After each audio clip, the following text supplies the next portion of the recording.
Ahoj lidi, já vás vítám při novém videu a nevím, jestli mě slyšíte, možná mě slyšíte, možná ne a já jsem si pro vás připravila video,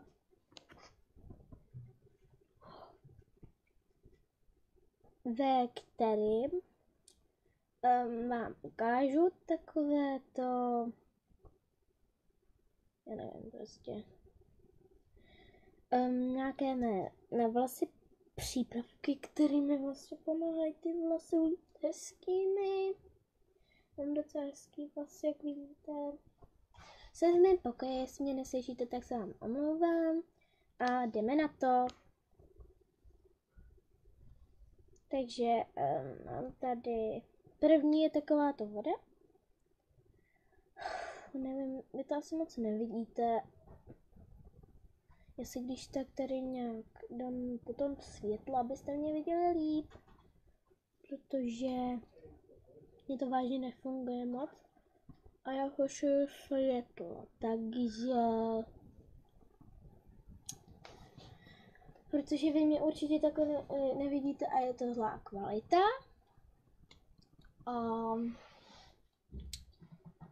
Prostě budu vidět s větším světlem, takhle.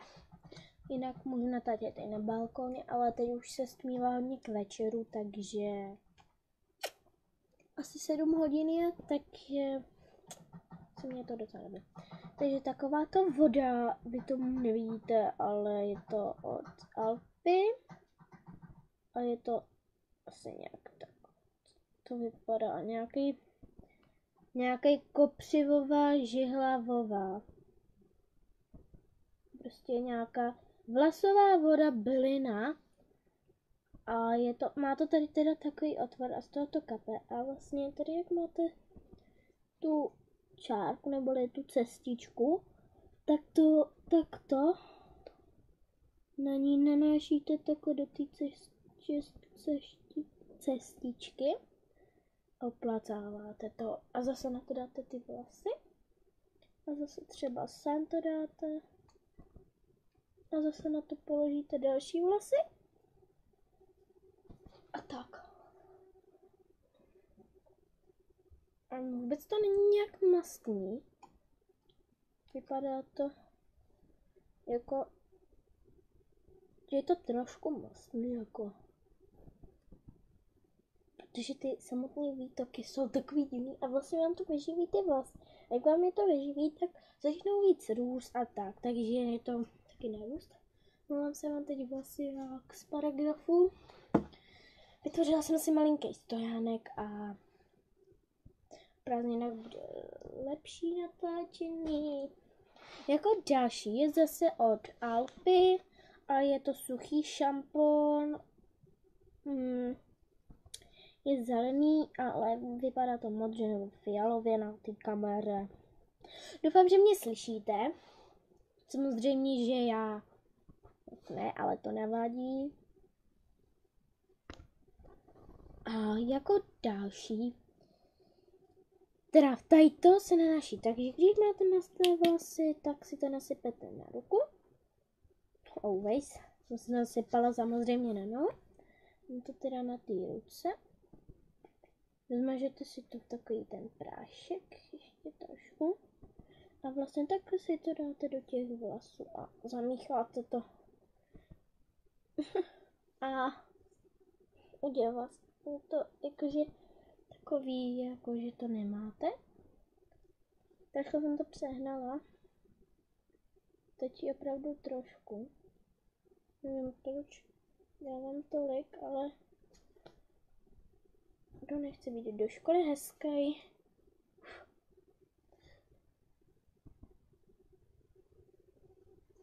Samozřejmě mě teď nějak vzali ty vlasy.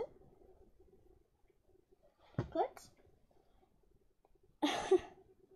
Je to prostě moc dobrý, protože já jsem to vlastně potřebovala. Mně se hodně začaly masít vlasy, ale já jsem si koupila takový, mamka si koupila takový šampon a já nemám šampon, tak jsem si zatím smývala s tím. A teďkom se mi už vůbec moc nemastí. A jako poslední je takový to sprej na rozčesávání. To si dávám, když jsou vlastně mokrý. A takhle si to tam vlastně nastříkám. Někdo si to tam dává, i když je nemá mokrý. Vlastně si to tam nastříkáte.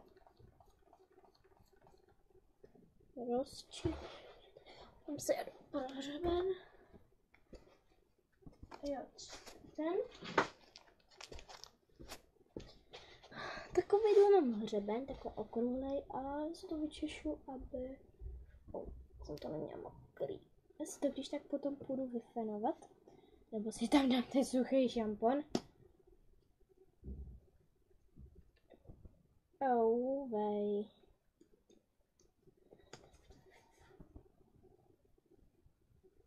Tak.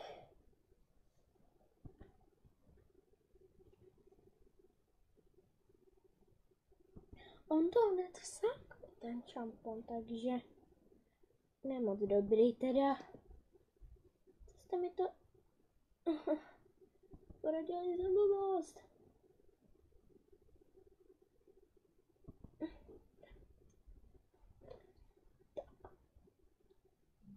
No to tam bílý je vidět. Počkejte, jdu z zrcadla, si to pořádně česat. Já už to tam nemám. Super. Jenom musím si rozčesat, co teda. Musím si potom vlasy zmejt. Jestli byste to viděli, já to mám tady úplně všechno bílý. Je štěstí. Co to bylo? Když si na to položím knížku. No a to byly moje věci, rozčesání nebo takové ty věci, které používám.